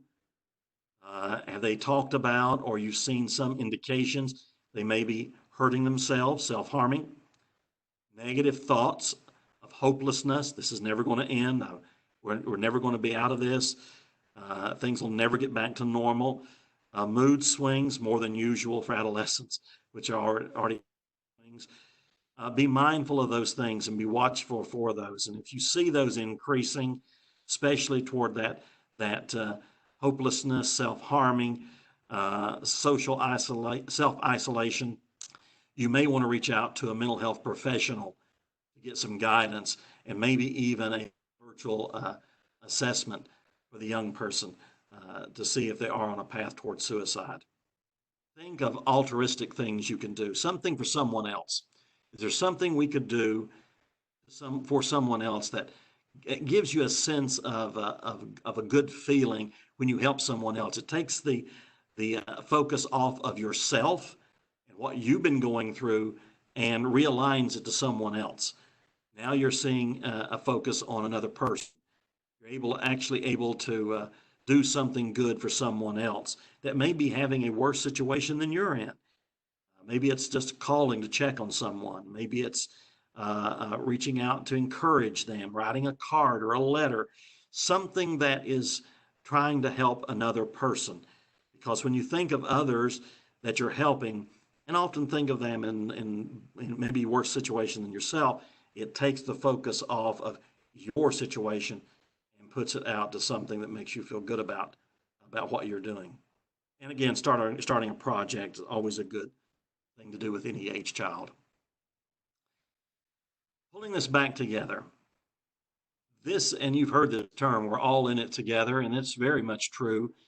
This pandemic is not limited to just one age, or just one socioeconomic group, or just one population group. It is a worldwide pandemic. It is a pandemic that is affecting all of us. And it's not just a child issue or an adult issue. It is both. So there are some things we as a whole can do for ourselves, our family, and those we are in constant contact with. One is that first and foremost is reminder, it is not a permanent situation. This is an event that we're going through. And as an event, it will come and pass. This isn't permanent. There may be things from this when it's past that may alter the way we have done things in the past, maybe different than how we have done them before. But the pandemic itself, the situation itself that we're in, that's resulting in such kind of restrictions, is temporary. We're already beginning to move that direction. I hope we can continue in that momentum of opening things back up and getting people out and around each other again. But eventually we will get there. And it's important for us to remember as these weeks go on, days go on, that this isn't a permanent situation. It's very important to focus on the positive. I appreciate what Richard said at the beginning of this about focusing on those people who are reaching out to help others, those unsung heroes. And there are so many of them that have done so much, putting themselves at risk, many of them catching the virus and getting sick themselves, but putting themselves at risk to help one another. our medical community, our first responders, our mental health community, our health organizations, and teachers, and so on, school organizations. Doing so many things positive to try to make this as less difficult as they can on people going through these horrific kinds of situations. Looking at those stories of heroes and people taking risks, to focus on the positive. Thinking about your own personal history of going through a bad experience and how you overcame it. You came through it. It's in the past now. And maybe even there was something positive came out of that bad experience of your past. When you do focus on this situation, please rely on the facts and not the theories or the drama. Choose wisely your source of information. Make sure that it's coming from a reliable source like the CDC or the World Health Organization, SAMHSA, or local state health departments or medical community, reliable medical resources, that you get the facts about it. It's important to be knowledgeable. Knowledge is empowerment, and it's important to have that as we all go through this. So that's one thing, but do not become obsessed with it. It doesn't have to be the topic of every conversation. Doesn't need to be the focus of every time we turn on the TV or cut on the internet, that we're always looking at the COVID-19 numbers or the pandemic numbers, but that we can have discussions about other things, other activities, and other good things, whether past, present, or future, that are good for us. So know the facts, but don't become obsessed with constant knowledge of it. Think of what you can do for someone else, that altruistic thinking, because that intrinsically gives us a sense of well-being when we're helping somebody else. And during a time when we often feel like our well-being is in jeopardy or threatened, when we help someone else, we gain a sense of focus on helping someone that helps our own personal well-being. And then, of course, take care of yourself. If you're caring for others like children or older adults or someone else in the home, perhaps, you need to be able to take care of yourself. And that helps you not only be a strong soldier in this fight, but it also helps you prepare and care for those under your responsibility. So exercise, eat right, and sleep well. Get that kind of extra care that you need. So take care of yourself. Here are some resources. As I mentioned earlier, this presentation, there are literally tons of resources that's out there, hundreds of them. These are only a few of the resources. This PowerPoint will be available to those who want it, and the list of the resources that I've put on here. Very reliable sources, most very reliable sources that can give you some ideas about talking with kids, activities to do with kids, quarantine state, social distancing, and so on. So some resources for yourself. For smaller kids, here's some for very specific about coloring books, about this kind of fears they may have, how to talk with the kids, and that sort of thing. Even one in Spanish. So other resources available. Again, we are in this together, but please remember that we, in that statement, also includes our children. We will get through this. I have no doubt whatsoever. There may be rippling effects and mental health effects that comes months and years after this is over with. But if it does come, we're there for them. We're prepared for it. And we'll be available to help our kids cope with this, and our adults cope with this and overcome this and go on living normal, healthy lives. So at this time, I'm going to turn it back over to one of our hosts, and we'll try to answer some questions. Thank you, Dr. Perry.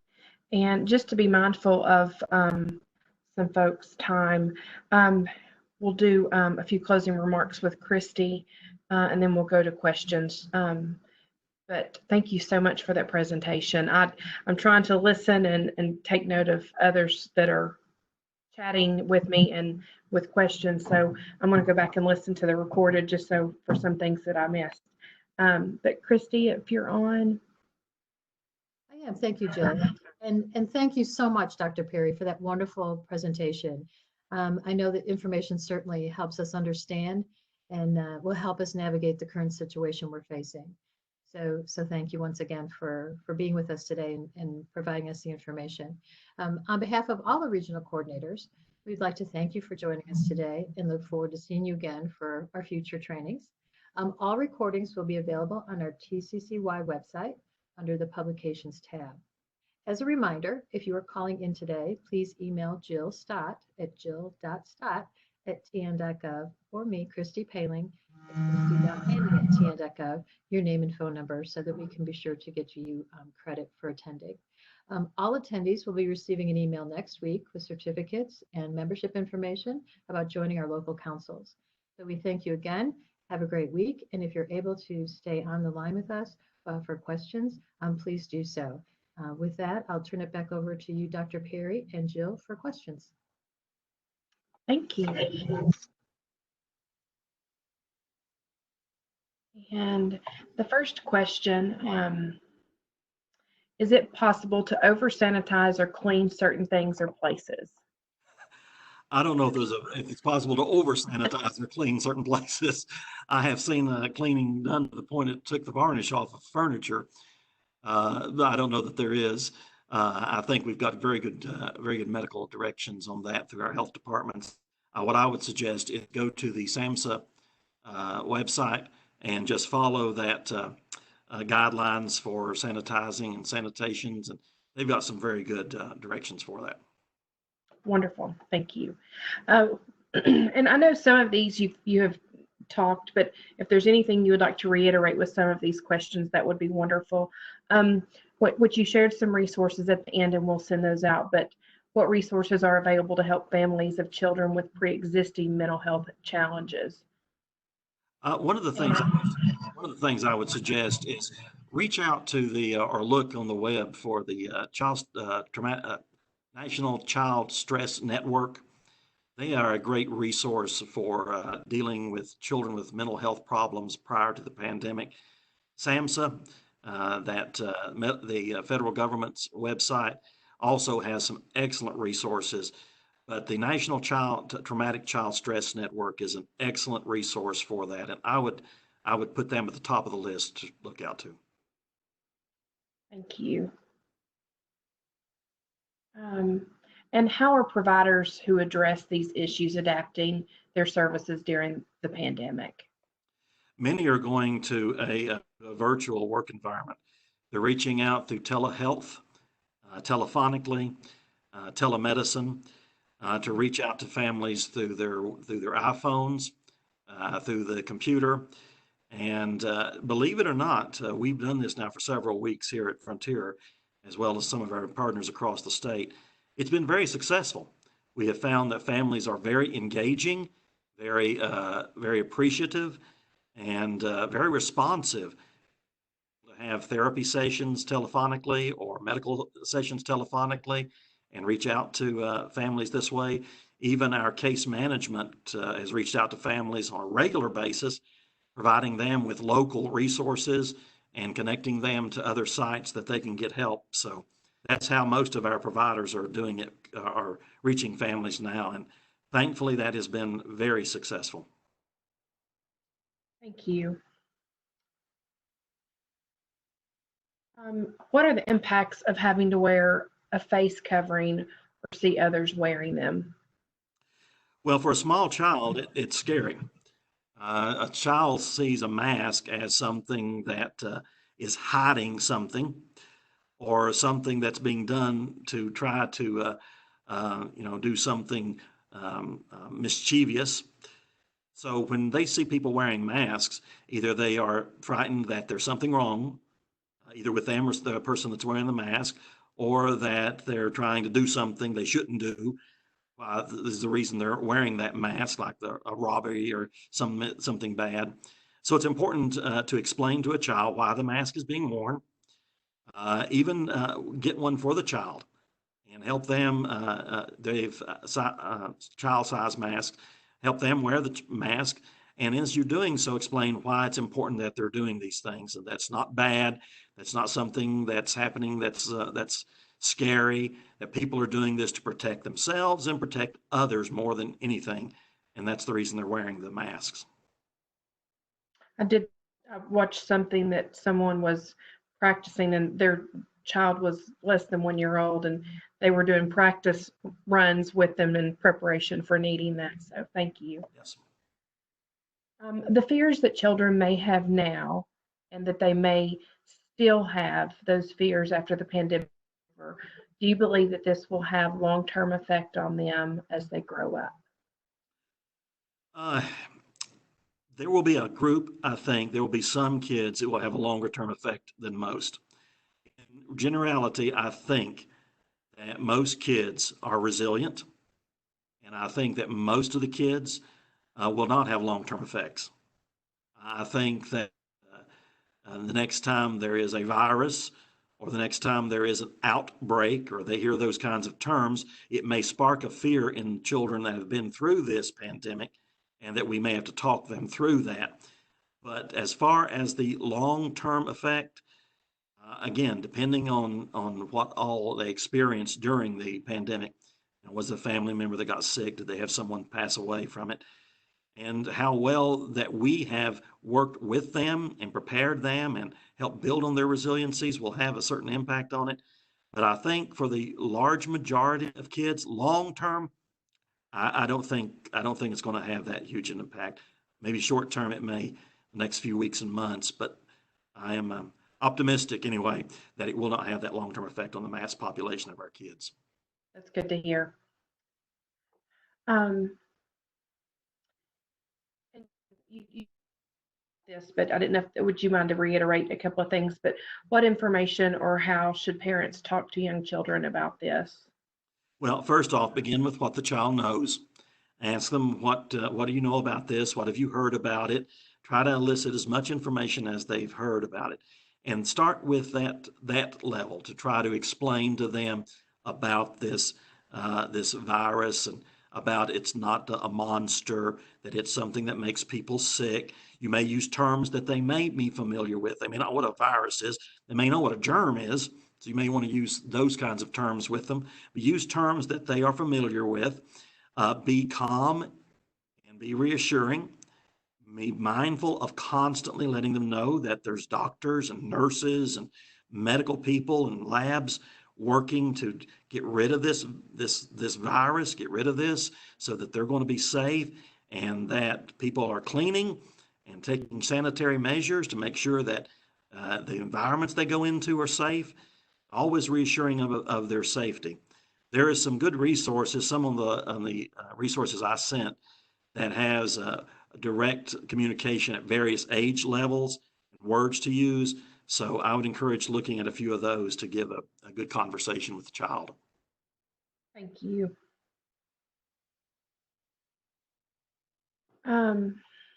Is the impact of social distancing dependent on the measure of time? I'm thinking that the impact can be reversed once social distance quarantine is lifted. Yes, I'm along the same lines. I'm very hopeful that is the fact. I think that once we get back into able to have groups getting together, congregating together, meeting together, and the social distancing is just eliminated from that, I think that that we will see some normality return. Now, with smaller children, it may be a little bit more struggling with them, because they may have that fear that getting together with people in close proximity with people may still have dangers. So we may have a little bit to work with them. But hopefully, if this is not prolonged for an extended period of time, then the external long-term effects will be negligible. So I think if we can get back together quicker, it will have a lesser effect. Great, thank you. I'm apologizing if you're hearing emails pop up, but source or facts on pandemic and social distancing? I would choose the CDC website, the WHO, the World Health Organization website, and SAMHSA. All three of them have some very good guidelines around social distancing. I think they all have that 6-foot rule, no more than 10 congregating together at one time, keeping that distance, try not to touch other people, no handshaking and hugging, that sort of thing, wearing masks, part of that social distancing. Most of those have those same guidelines, but I would go to those three resources, look it up, and it will have very specific instructions on how to social distance. Thank you. Do you have any recommendations for helping children decipher the difference between being sick, cough, cold, etc., and being sick with life-threatening illnesses such as COVID-19?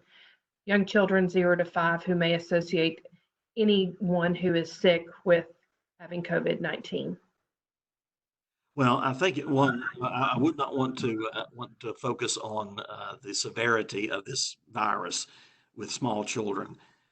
What we could focus in on is talk to them about seeing people with a cough or a cold and get over it and are healthy and don't have any long-term effects, that people do recover from this.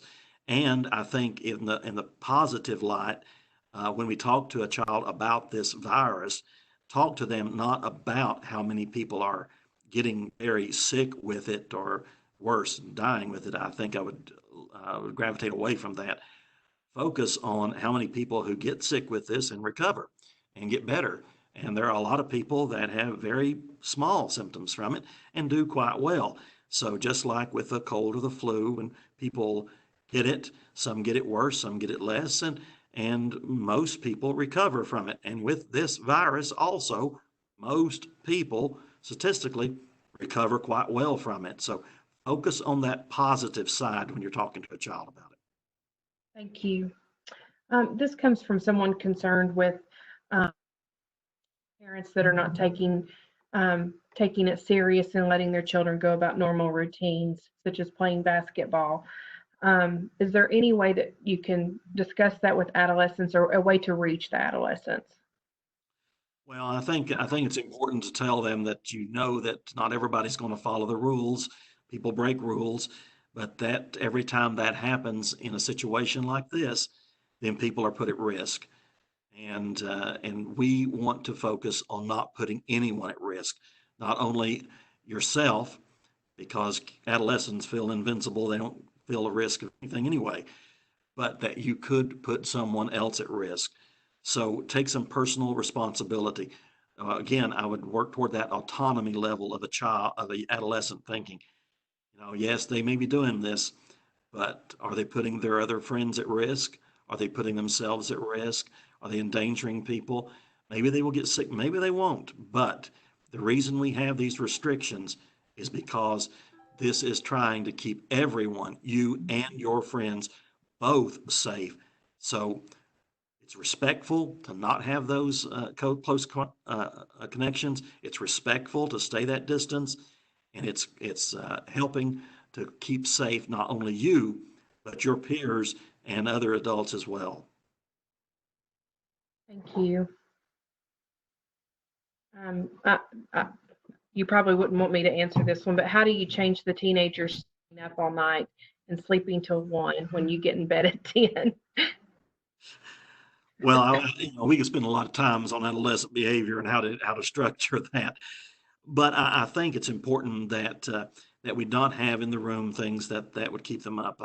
I'm a firm believer of keeping technology out of the room where you sleep, except maybe the cell phone. But I would definitely keep the technology out of the room so that you're not sleeping there with your laptop or the computer that's easily accessible. Having something that structures the whole house and giving some guidance about the sleep, getting them up and active through the day. If they're sleeping all day, then making sure that they're active. The more active they are, the sleepier they'll be at night. But especially that one with technology, just make sure the bedroom is a darker, a quieter, a less technology resourceable location. Thank you. Thank you. This one's based around homebound. I coordinate homebound. I offer homebound requests for students with an established mental health issues.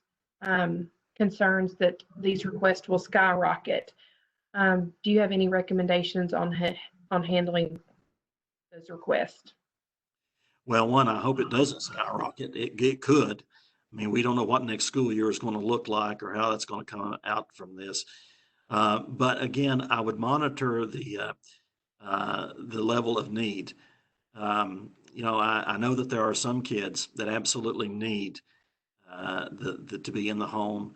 That's a safer place for them, safer place for their dealing with what they're going through. But there is a whole lot of other kids that can benefit from being in a school setting, being with school counselors, being with mental health professionals that are at schools that can help them get back to that structure. So I would take them very scrutinizingly. I would really look at which kids really need that structure versus the kids that can cope even on altered schedules back in the school setting, because I think that's a healthier place for most of those kids that don't have those high acute severe issues that need to be on homebound, and trying to keep them back in a school structure, even if it's not a full day, to give them that kind of guidance. Plus, many of our schools now, and are even more so expanding in Tennessee at least, having school mental health liaisons, having a mental health professional that's right there on campus that they can connect to. Excellent resource for them. Thank you. What is the minimum age you recommend to reach out for a telemental health evaluation? Well, they can really, reach out at any age, but it would be with the parents of children under the age of, 10 or 11. You'd certainly want the parent there. We kind of set a bar at 16, but when we're reaching out for telehealth, we want access to a parent, whether that's, at the telemedicine meeting or through a congregate kind of conference kind of call in to have them available. So honestly, I would want parents involved if they're under the age of 16 so that they can have some level of that. Now, as far as the modality for children, we have found it works well with pretty much every age. We've used it for kids as young as 5 and 4, as long as parents are there, and we've helped done quite well with them. And adolescents, they're used to talking over a computer, where us old folks don't have that previous experience, but they're very accommodating and very responsive to it. So pretty much all ages for that part. Thank you. This one is, my 8-year-old son has not wanted to sleep in his bed since the outbreak has started. Are there any suggestions to help transition him back to his own bed? Gradual.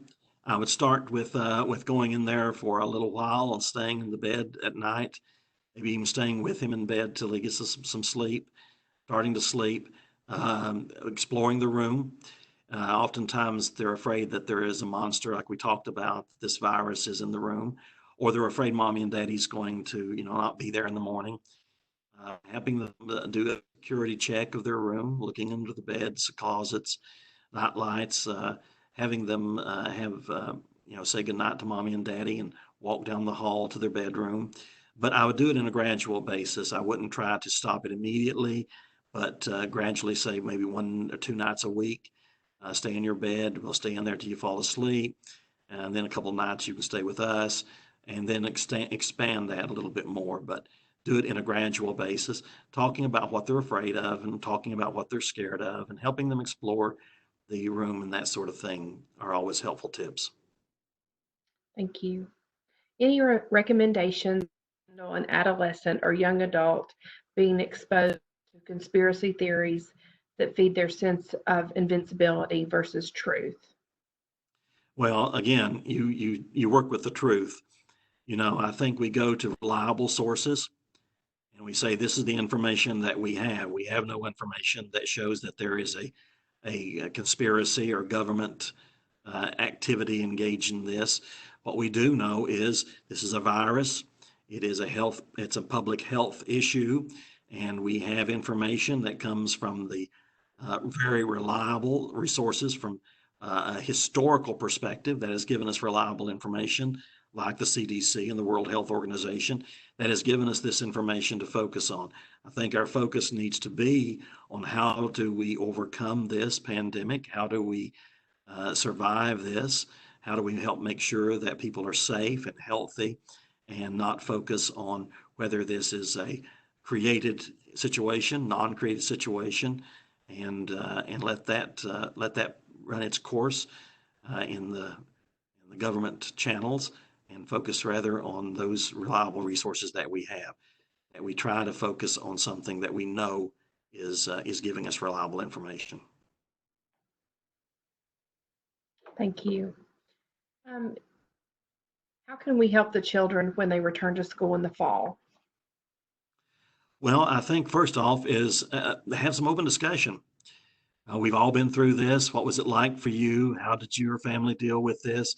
Having some kind of open discussion at the beginning always gets kind of things cleared off the table, gets it out in the open, and actually asking some questions. What do you have concerns about coming back to school, or your worries about coming back to school? So having those kinds of discussions with students so that you're getting a feel for what they've been through, what their experience was like, what their thinking was like as they're getting available coming back to school.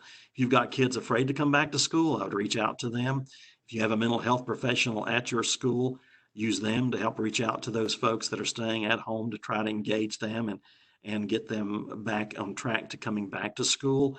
And if you have mental health resources available in your community, then I would reach out to partner with them so that you've got them as a resource, that as kids come back, if they do have mental health issues, anxiety issues, or other issues from what they've been through, that you have a resource that you can tap into pretty quickly, that can come on campus, work with your school counselors, work with your administration, and help address these most acute need youth. That's kind of what I would have in plan. Thank you. You mentioned night terrors as a possible result. Do you have any resources for children dealing with night terrors? Well, we do have, and there's some resources that you can look up online that talks about night terrors specifically.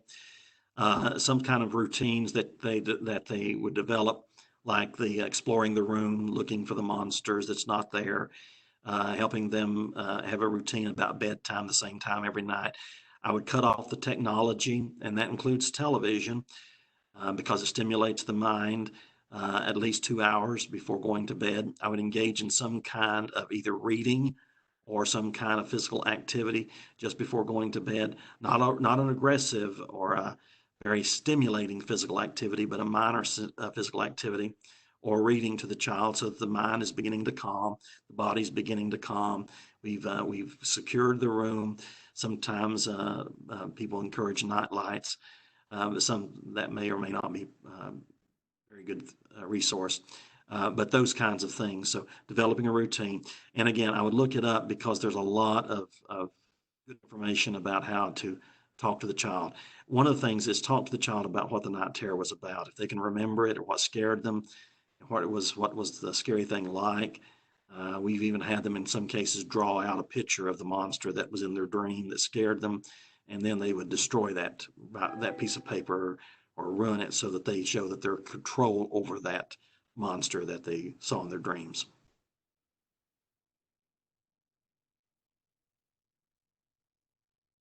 Trying to mute myself. Thank you. That's really good.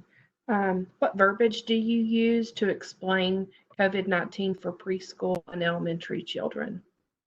Well, I would use verbiage that they are knowledgeable with. I would avoid words like pandemic, mortality, virus, global. Those are words that they hear on the news, and they associate it with these scary images, but they don't really understand perhaps what those words really mean. They may know words like getting sick, feeling bad, something that makes you not feel well. They may know what a germ is. They may have heard that word. Try to use a vernacular that fits with their vernacular. What words do they use to describe someone when gets sick or when someone's not feeling well? What kind of terms are they using? And I would focus around those terms and avoid these these hype terms like pandemic, COVID-19, coronavirus, or even the word virus for that matter. Thank you. And I think this is our last question that I was able to capture. I think I've captured them all. And this one actually came back when we were talking about getting children in bed. Do you suggest sleep aids to maintain a routine bedtime? If we're talking about like stuffed animals or something along those lines, I would allow that regression during this period of time simply because it gives them a sense of security. I think once they feel safe and more secure, that will evolve away from that. If they're talking about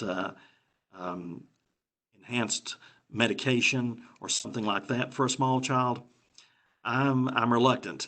Now I realize that some children may absolutely have to have that. That's the only way they can get the rest and sleep they need, but not for a preschool age child. I would not recommend it.